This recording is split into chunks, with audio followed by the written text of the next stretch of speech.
Welcome to Discover Indie Film. I'm Jeff Howard, and I know I say this all the time, but this is a very exciting podcast for me because I am talking to Ahmed Zayani. Hi, Ahmed. Hey, Jeff. How are you doing? Did I do all right on the name? You nailed it. Absolutely. Well, you're very kind. You're very kind. But well, you're kind to host me today. So. Well, I am happy to share that we are both kind people. And by the way, kindness is so important. I always say it's actually harder to be kind than it is to be tough, right? Mm-hmm. Absolutely, yeah. It's easy to be a tough prick. It's actually harder to be kind. So anyway, you're on the podcast because you wrote and directed the short film Hope, which is a wonderful, original and creative horror film. In fact, it was an official selection at Sherman Oaks Film Festival in 2025. And you took home the Programmer's Prize for Exceptional Filmmaking. And on top of that, we held the first ever Film Invasion Lima. For those listening, Sherman Oaks Film Festival and Film Invasion Los Angeles are the two festivals that I personally run. And I should brag, they're both on the top 100 best reviewed list worldwide out of 14,000 festivals. But we've been running them. This is year 11. And last year, a team down in Lima, who we know well, worked it out with us to start Film Invasion Lima in Peru. And you were kind enough to submit for the first year of a festival, which I know, I have had filmmakers tell me, oh, I like submitting to a first year festival because, you know, it's exciting to see where it goes. But at Film Invasion Lima, Hope took home the Grand Jury Award, the Filmmakers Award for Outstanding Short Film of Horror. Yeah. And also won Best Sound Design for a short film. So and honestly, it was a very pleasant surprise. I was hoping to get some good news in that regards. But knowing that I got two awards is just very special, honestly. So thank you guys for Sherman Oaks and Film Invasion Lima. Yeah, and I can tell you, we had Hope in the theater in Sherman Oaks, which is a neighborhood in Los Angeles, last December.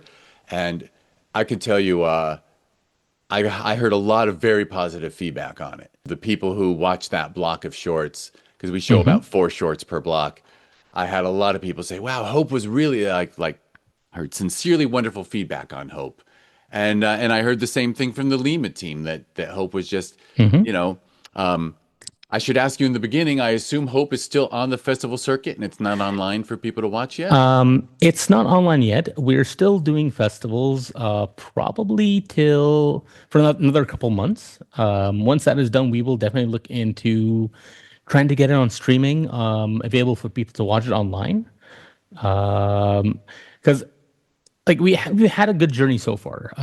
Thus far, we've been in 25 festivals around the world. And honestly, I've been pretty humbled by the response, because for a lot of people, this is their first exposure to a film, not only from Bahrain but from the Arab Gulf region as a whole. So that is to me, that is something that I do carry the weight with me, because I don't know, like popping people's cherries in that sense is a special occasion. So I want their first experience to be something that's positive, that they can talk about. And hopefully it will generate interest in them in getting to see or look out for more films from this part of the world, because we do have a lot of wonderful stories to tell. You do. And people should definitely see Hope when you do share it more widely, because I was actually in the introduction, I didn't even get to say that we're on Zoom because you're in Bahrain and I'm in Los Angeles. But it also is, I think it's such a positive thing. And I assume because it's not out, I'll have to avoid spoilers. We certainly don't want to spoil it. I'd appreciate that. But I will tell you, the film has some twists. And as much as I love twist 1, I actually just will share with you that maybe there's a second twist, and that one makes me love the film even the most. There might be something at the very end that makes me go, this is a step above most horror films. And I Well, guess I'll have to share that with you when we're done recording. you definitely will have to share that with me. Honestly, like hearing that on air, honestly, that really hits me right here. It's it's because here's the thing. I've started working on films like back in college, and it didn't turn out well. So I kind of put that to the side up until recently, and like I guess maybe this happens with a lot of filmmakers where they struggle with their own strengths and aptitude, I guess. So to hear good feedback coming from like people like yourselves, people involved in festivals in the industry, that just means the world to me, honestly. Yeah, I mean, not to toot my own horn, but because I'm involved running 2 festivals a year, I do see at least 1,500 independently made Oh films wow. Hmm. that are submitted to both. Hmm. The little inside joke is people say, you watch all 1,500. I say, I start all 1,500. I don't necessarily finish all 1,500. All right. Okay. Because, I mean, I think we all know that some films you don't. But anyway, but yeah, your film was our first from Bahrain, Hmm. and I have to say that, uh, it's wonderful the way you also present the culture and show that it's not so foreign Hmm. to a Western audience, if I should say it that Yeah. way. Yeah. That there's relationships and and I don't think it's a spoiler to say it involves a grief group, Hmm. Yeah. right? Because that's and it's just I understand you feeling that pressure of sort of being a cultural ambassador in a way. Hmm. Yeah. And the way I approached Hope is that I wanted to make a film that is, in essence, it tells a story from Bahrain, but have it accessible enough for an international audience. And I think we are very fortunate in Bahrain to be living in a country that's basically a melting pot. We have people from all walks of life all over the world living in our island here. It's small enough that people would know each other, interact with different cultures, different backgrounds, and whatnot. Everybody here speaks English. Everybody here speaks at least two languages. So the life that was presented in Hope, in terms of the relationship between the main characters and the crisis group that they go to, that is pretty evocative to what real life is like in Bahrain. Yeah, wonderful, wonderful. Well, I think this is a wonderful segue for me to add because because what you were beginning to share of your personal story of obviously you were born in Bahrain, but Hmm. you want to share when you first got interested in being a creative professional and specifically filmmaking. Were you creative from the beginning? Were you one of those creative kids writing stories, or were you enraptured by cinema or photography? What hooked you? Honestly, I loved cinema ever since my dad took me to see Last Action Hero when it came out in theaters. Uh, I mean, that's a movie that holds a special place in my heart. It's not like the best film out there, but it is so imaginative, so creative in its approach that to me, it is a perfect first movie for a kid to experience in the cinemas. And ever since then, I've been enamored with movies. Like hanging out with friends, going on dates, even if just by myself. Like my first option will always be going to watch a movie in theaters. Like I see these videos pop up on Instagram or YouTube where people challenge, oh, let's watch 50 movies a year in the cinemas, and to me that's cakewalk. Uh, like I could kill like 4 or 5 films on a weekend. I mean, maybe that's a bit extreme, but I just love the art form, the experience of being there. And eventually it got to the point that I wanted people to feel the exact way I felt when I'm watching like my favorite films on the big screen. Um, that led me down a path. I want to say like around 10 to 12 years ago, where a bunch of friends and I got together and we made this student film that somehow got released in cinemas here. And unfortunately, we did not have the right experience. We did not have the right tools, and it did not pan out as good as we expected it to be.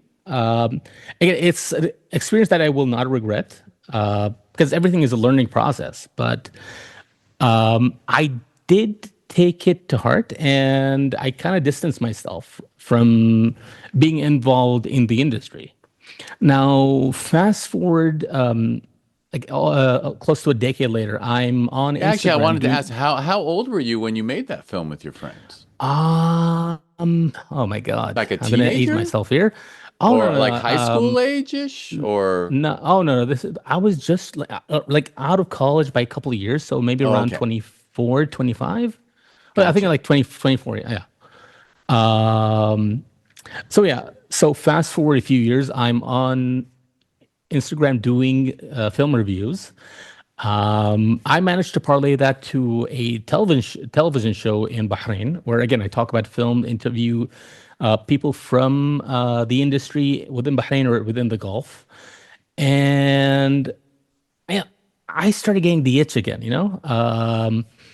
I have friends that are in the industry. They invite me to be part of the crew on their short films, and one thing led to another. I've never stopped writing ideas.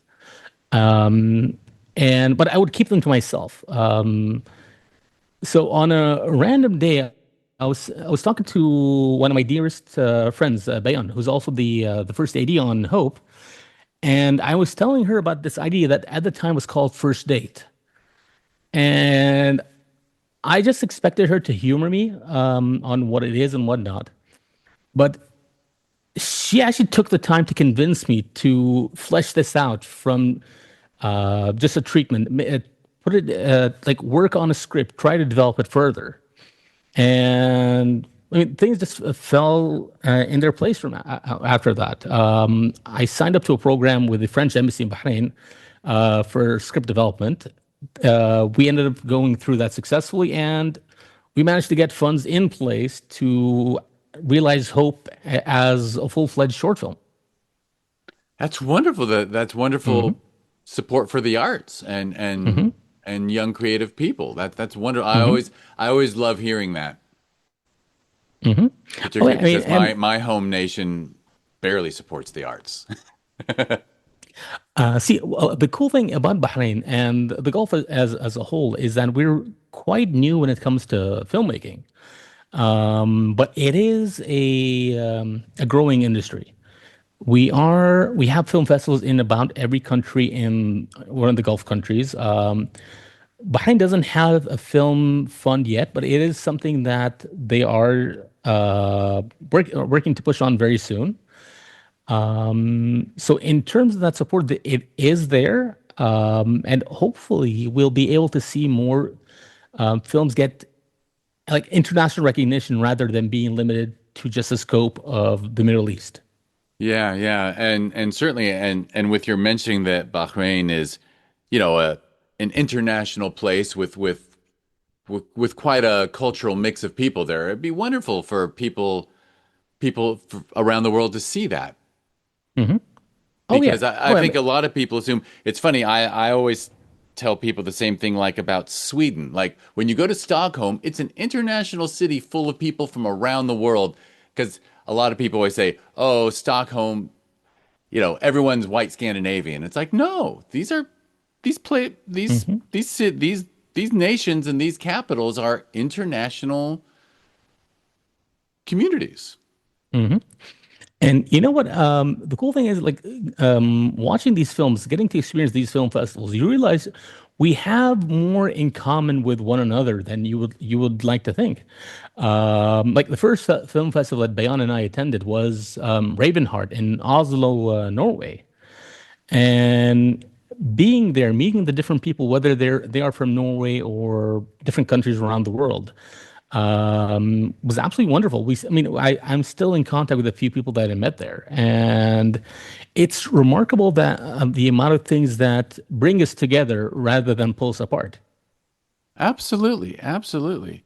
And let me back you up a little because as you said, this was post college. Do you want to Hmm. share your educational history? That Oh yeah, absolutely. So I did not study filmmaking. I did my undergrads in Bentley University in Waltham, Massachusetts. And my degree is in business management and public relations. exactly. So, So, so very different from what I'm trying to do right now. but I am the kind of person who will point out that that is the practical version Hmm. of an arts degree because I think everyone knows, and if they don't know, they should, that every film, whether it's a short film or a feature, every film is a business startup, Hmm. right? Oh You're yeah, starting up a yeah. business, you're staffing up. It really is. If you don't have, if someone is a creative with zero business acumen and they don't get Hmm. a friend or producer involved who can have that business acumen, that's when things start going terribly wrong, no matter how good the creative side is. Hmm. And then PR is also kind of like one of those paths that a creative person who doesn't quite want to commit to the life of a creative could Hmm. look at. So I see the connection. I see that you were sort of balancing out your interests in a way with that degree. Hmm. And, and I mean, it's interesting you bring this up because to me, and it's not something that I really thought about before we went into production for Hope. The um, in terms of what's required in pre-production, like getting all these people involved, making sure that everything is in place for the day of the shoot. It is a business enterprise in the biggest possible way. And I think a lot of people venture into the film industry not realizing how important that is. It Like having a really great, is. yeah, having a great producer, having someone who has the know-how. With me, I was fortunate enough to have two wonderful producers that I worked with, Mohammed Farid and Mohammed Fakhro, both hard directors as well. So I think we were very fortunate to have those people on board with us. And I would assume uh, the quality of the script really helped you bring people together around it. Hmm. It did. It did. I think the one thing that uh, people were, I wouldn't say apprehensive about, but rather maybe more confused is the mixing of the languages. Because for any, like if you've seen Hope, I mean, you, obviously you've seen Hope, but we do shift from English to Arabic quite often. Um, that's mainly just done because that's the way we speak in Bahrain. Like I said, everybody is multilingual here, and it's not uncommon that people will, whether consciously or subconsciously, switch between both languages when they're having a conversation with someone else.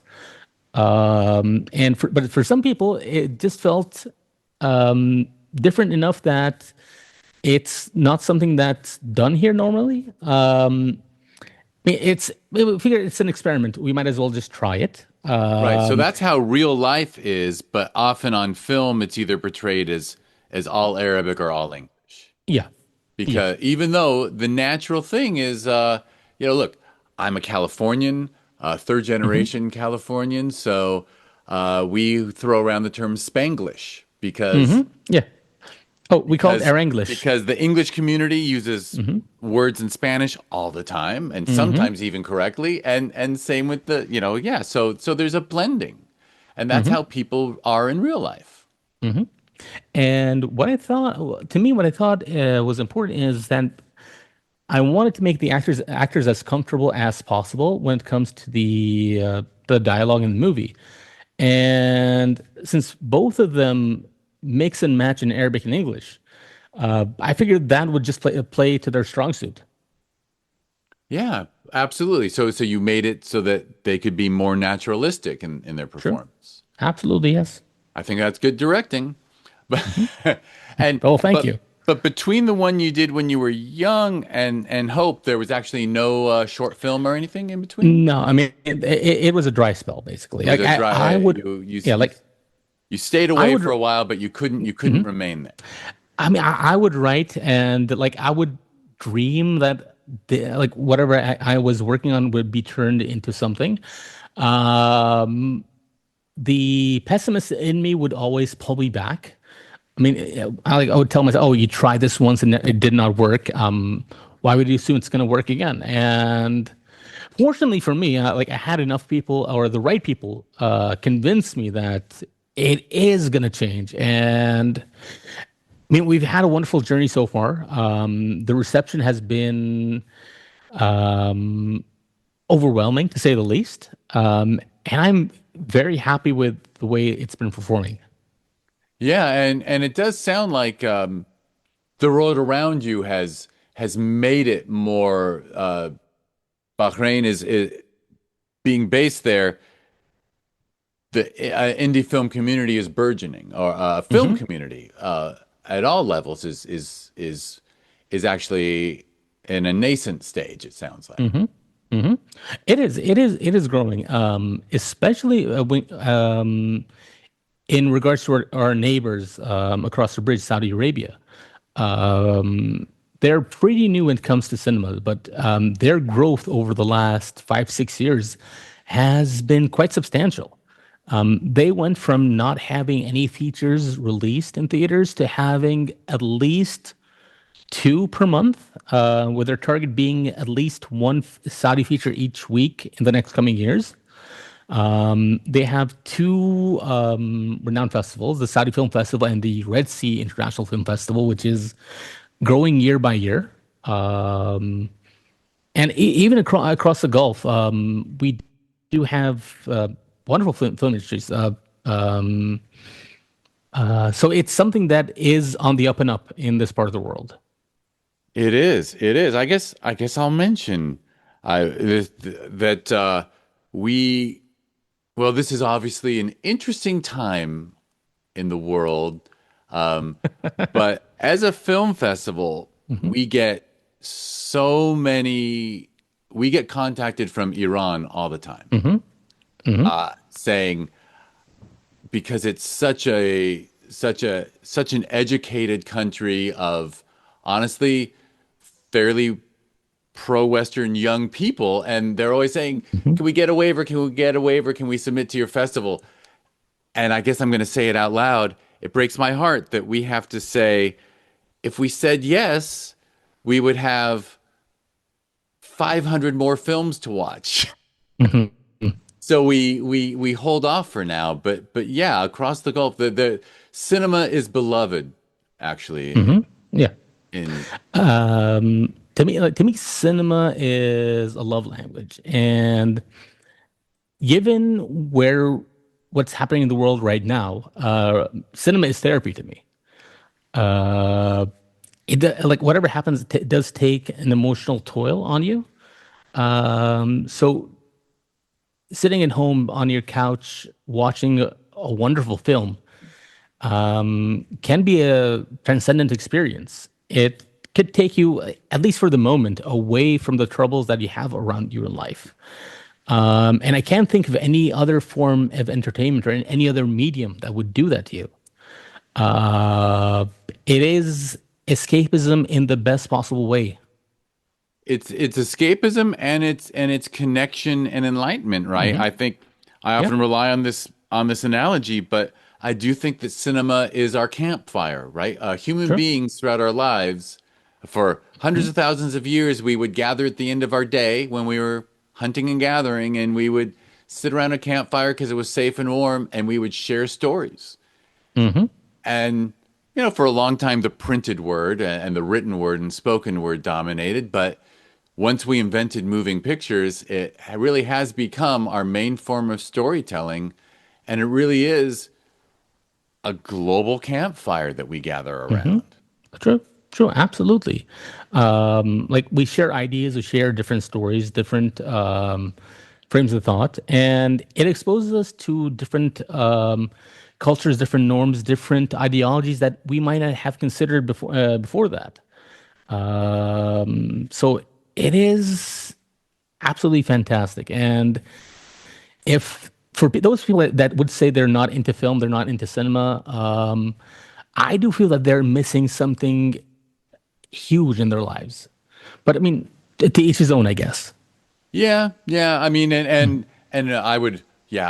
I'm with you. I'm the kind of optimist who would say, well, they just haven't found the cinema Hmm. that resonates for them. But True, it's out there. true. They just haven't found it. And Lord knows, if one only knows of Hollywood cinema Hmm. and not the cinema from around the world and from independent sources, one could find it quite boring.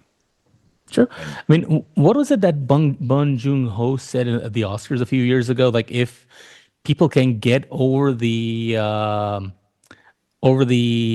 issue of the subtitles, there's a whole world ahead of them when it comes to stories.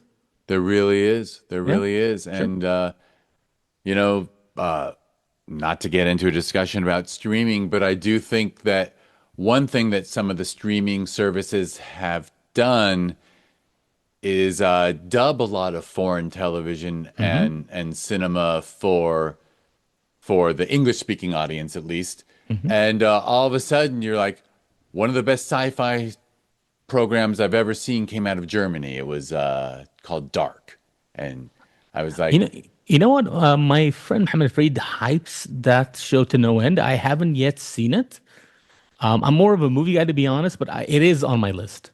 I understand, but I mean, had it been subtitled, I Hmm. probably could not have gotten my wife to sit down and watch it with me, All right. Okay. right? But Yeah. because Netflix dubbed it for us, Hmm. we got to enjoy it. So I think what Bong Joon-ho said was is kind of true. We have to either Hmm. get over the subtitle thing. Well, that would be best because it's Sure. always better to hear the person's actual voice. Sure. True. To me, I'm always pro, like watching the film in its original language, with the subtitles on. But if it gets more people to watch films, let it be dubbed, I guess. Yeah, yeah, I suppose so. I mean that was a thing here at this part of the world because films would usually be released in Arabic or English. Some films would come out in Hindi, but any other films would always be dubbed. Whether it's from Japan, whether from Korea, somewhere in Europe, it will always be dubbed in English. Just recently, we've been seeing a movement more towards releasing the films in their own original language. And thankfully, it's been getting a lot of positive responses from audiences to the point where it is now the norm to have films released in their native language. But obviously, it would have the subtitles both in English and Arabic. That's so nice. And well, so Mhm. let me ask about Hope. So, because of obviously the version of Hope that you submitted to festivals like Hmm. ours did have subtitles, Hmm. but you actually don't need it for the Bahrain audience because everyone is Um, bilingual. Or did you uh, build it in anyway? we build in just in case because like again most people are bilingual. Just in case we had like the odd people there that did not speak both languages, they wouldn't be lost. Right. Um, but yeah, it was a good experience showing it in Bahrain. It was very therapeutic for me to show it to my home audience. Because like I said, it's I made the film with an international mentality, but at the end of the day, it's still a Bahraini film. And being accepted amongst my peers, amongst my people, that is something that was very important to me. So I was very happy that it was popular enough that we added an extra screening so that the people that had missed the opening were able to catch up on the film. And even that got sold out by the time the screening came up. So I was very happy with the way it turned out. Wonderful, wonderful. Hmm. And well, this is a very obvious question, but I assume this has really inspired you to sit down and create more and write more scripts and then get around to shooting them. Uh, you know what? I never stopped writing. Right now, I'm working on like I have like 5 or 6 ideas in my head. Like I thought, to me, I thought Hope would be like a short film that would get the juices flowing and see where I go from there.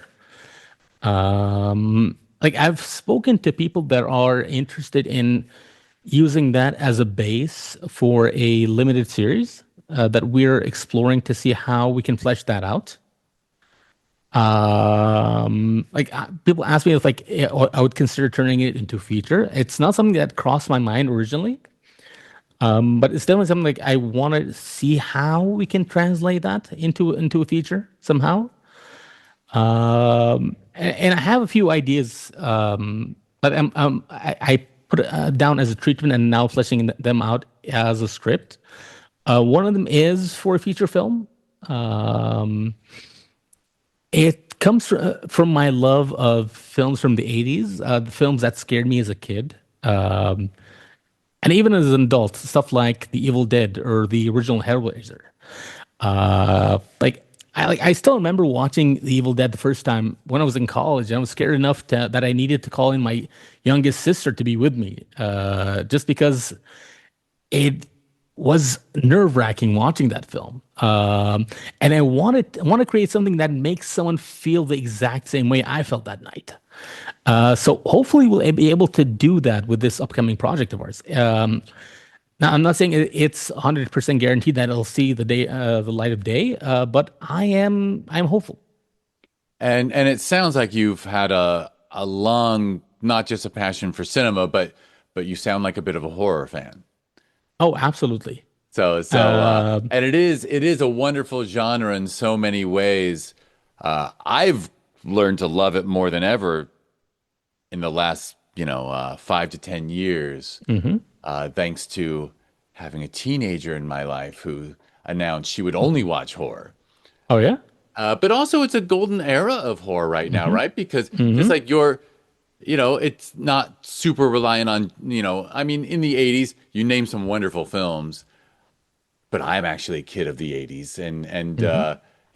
horror got quite boring in the early 80s when it was just one Friday the 13th after another, Hmm. one Halloween after another. And it was just a series of jump scares and a script that obviously the first one, two, or three were always good. But then at that point, they were just, this is a terrible joke, but like they would just they'd just be like, I just have my plumber write it. Just let's just save Hmm. some money and not bother with a script because the kids will go buy tickets no matter what we do.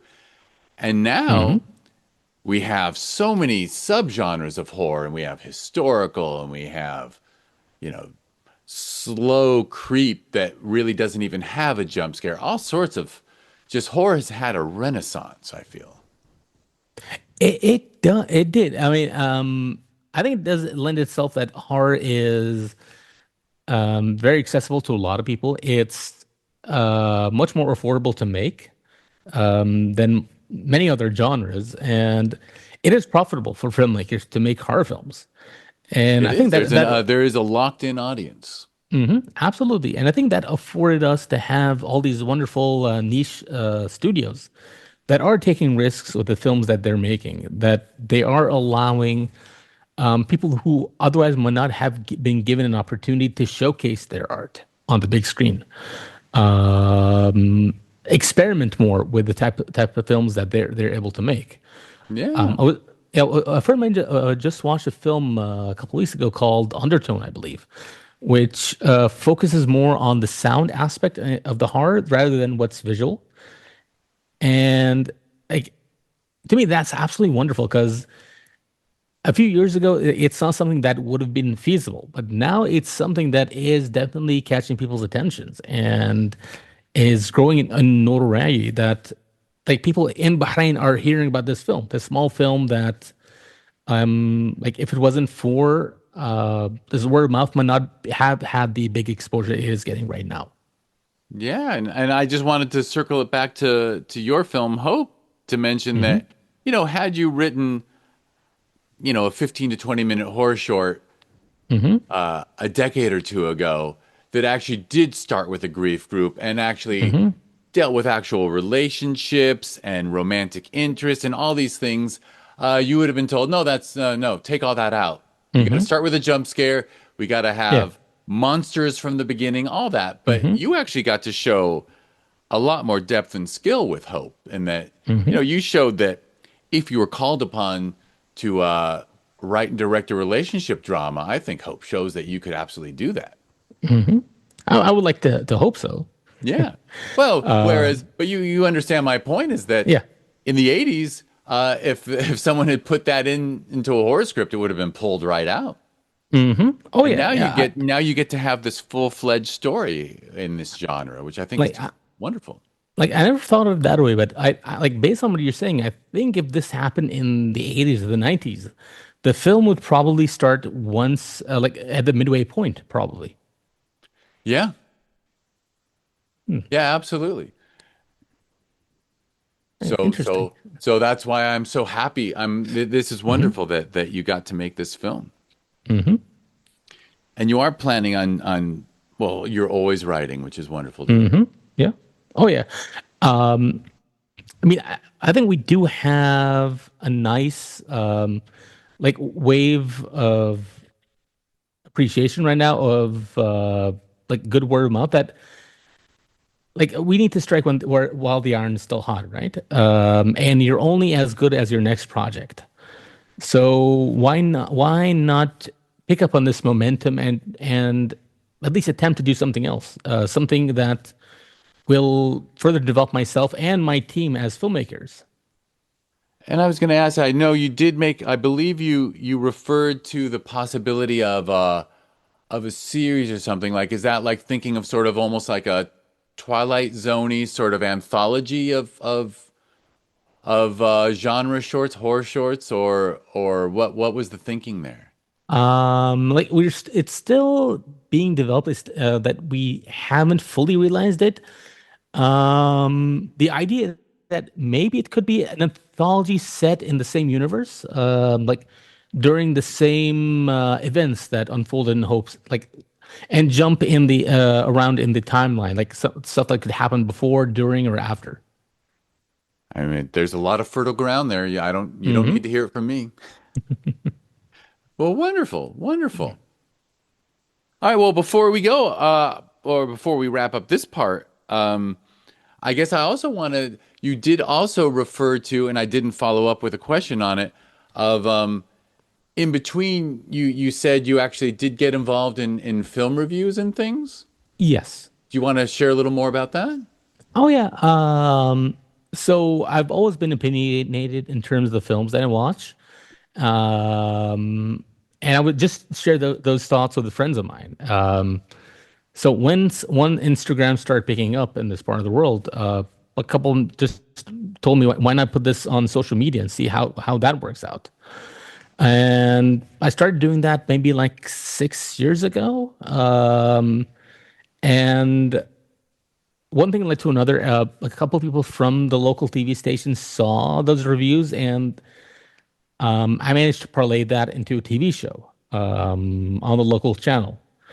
Uh, and honestly, that was a wonderful experience because it allowed me to I don't know, like I'm a guy. I think I was very comfortable being behind the camera and having myself in front of the camera, talking to an audience.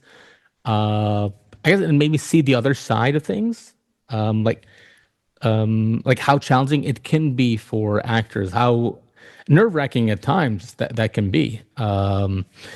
It also helped me further develop my skills when it comes to Arabic. I do speak two languages, but I am more comfortable with English. So being put in that position where it has to be in my native language uh, just helped me gain more strength in that sense. And I'm very, very happy and very fortunate to have that opportunity, to be honest. Yeah, and I'm also going to be presumptuous and assume that being in that position of reviewing films and sharing your views and then ending up doing it on television, it is also, I mean, film criticism is a big part of a film education Hmm. and film studies. So you were doing your own version of a film studies program in a way. In a way, absolutely, yeah. In a way, I never thought of it that way, to be honest. But you do put a good spin on it. Yeah, and then when you sit down to write, and especially once you take your script and you're like, okay, now I'm going to visualize it on screen and I'm going to storyboard or whatever I do. You think back to your reviews and you go, okay, well, I'm not going to do that. Right? Like I think, right, that's one reason why at film school they do make sure that people take at least one class, I think, on film criticism and films and film history, because it's important. It's important And for creative to know more about the medium that they're working in. true. And also to me, it is inspiration. Whether it's a certain shot that you want to use or the way your narrative is structured, we do learn from those that came before us. And we do use them as inspiration for our own works. Very much, very much. And inspiration is the right word. Absolutely, yeah, because we have the option to stand on the shoulders of giants if we want it. So it's wonderful to take that option. True, true. Oh yeah. Well, excellent. Anything else you'd like to share? Or should we or should we wrap it up so we can start the next podcast where you answer those 4 questions? Now that I know you've been a film reviewer, I'm really looking forward to your answers to those 4 Well, questions. let's go with that. All right, let's go with that. Well, I will wrap it up again. We'll of course put a link to your social media in the show notes and any other links you'd like for us to include. Oh, I'd appreciate that. Thank you. So everyone listening, go to the show notes, click on Ahmed's Instagram, and I don't know if you also run a website. I don't. I think I should, but I don't right now. You know, it's very funny because I used to think people need a website too, but I do have to confess that social media almost makes websites irrelevant. All right. Okay. That's good to know. So we'll make sure that link is in the show notes, as well as links to the things I'm about to mention. But first of all, thank you so much, Ahmed, for doing this. Well, thank you for having me again. This was wonderful. Oh, thank you. It was really wonderful. It was so nice. I have to say, now that now you're stuck listening to me talk about myself briefly, but I did every Q&A at our 2 festivals for the first 8 years. And then in year 9, we went to 2 screens at once, then I could only do half. And then year 10, we went to 3 screens at once, and I could only do a third.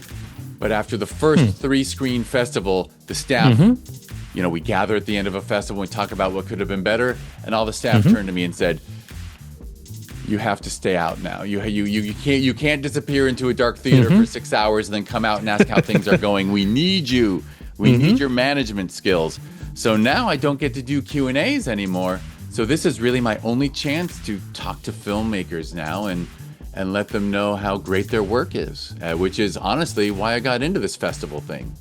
I mean, and honestly, coming from you, that means a whole lot to me, honestly. Oh, thank you. Thank you so much. All right. Well, everybody listening, if you want to learn more about this podcast, where we talk to filmmakers on the festival circuit, as well as now we've been diverging a little bit every once in a while, but it's mostly filmmakers. Just go to discoverindiefilm.com and you'll learn all you need to know about this podcast and things that grow from it. On social media, it's always at DIFwins, which came about in a fun way. If you change that to .org, if you go to discoverindiefilm.org, that is the nonprofit for the Sherman Oaks Film Festival, where we screened Ahmed's film Hope, as well as Film Invasion Los Angeles. Sherman Oaks Film Festival is in the winter, and Film Invasion Los Angeles is in the summer. So the team gets a little break between them. And as we mentioned, Hope also screened at, I always call those 2 festivals sisters, and Hope got to screen at their cousin in South America that launched, it actually did launch in January of 2026. The second edition of Film Invasion Lima down in Peru will be in February of 2027. We actually, it's going to be Valentine's Day weekend. Which is also President's Day in the USA, so that people will have 3-day weekends. Maybe we can get more Americans to fly down to Peru, including myself, because I didn't quite make it this year. It was a very tough turnaround. But there we go. Those are So if people go to discoverindiefilm.com, it's all they need to learn about this podcast. Discoverindiefilm.org will get you to all the festivals. And I'll thank you one last. This will be, I guess, my 11th thank you. It's thank you all so much for taking the time. Thank you, Jeff. Thank you. And thank you, everybody involved in Sherman Oaks Film Invasion, Los Angeles, Lima. You guys have been absolutely wonderful to myself and my entire team. It honestly is a wonderful experience to be part of your festivals. Thank you so much. And I will thank everyone for listening, and listen to the podcast after this one in the Discover Indie Film podcast feed, because we'll be back with those 4 questions I referred to, and you'll get to hear Ahmed's opinions on favorite films, underrated, overrated, and something lesser known for us to all seek out. All right? That's a teaser for the next one. Thank you, everybody.